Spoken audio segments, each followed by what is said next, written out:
The Industrial Revolution created a lot of middle-class jobs with a big lag and a lot of pain and suffering and a lot of urbanization to go along with it.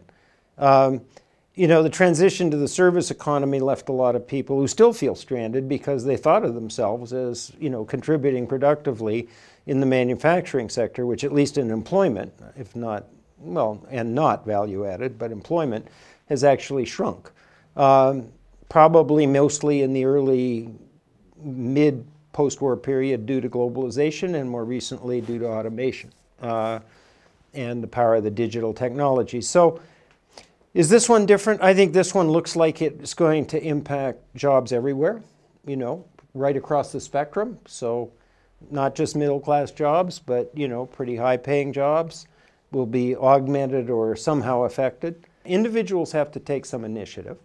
They have to have the resources to do it. So one of the strongest arguments for redistributing income in some form or other may be, you know, very high-quality services that people really need, which are usually labeled as healthcare and education, but it may be, you know, retraining and other things. And there are countries moving down this road, some of the Nordic countries, for example.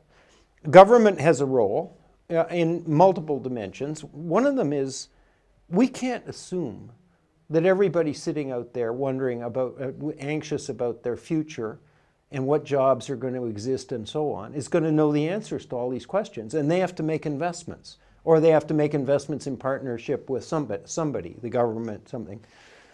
So there's an important role for the public sector and or think tanks and other things to try to communicate to people how this evolution's going, even if the forecast is imperfectly, so they can make informed investment decisions. The other piece that I don't think it's talked about enough is that the business side of this is really important. I mean, you can't do this, I think, effectively. This is my judgment.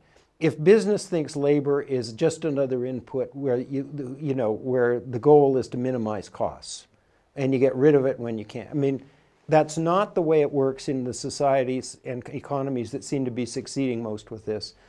So I think you need everybody on deck, and you need a set of values underpinning it that say, you know, on a very short list of the most important things around here is people and them succeeding in large numbers. That is the vast majority.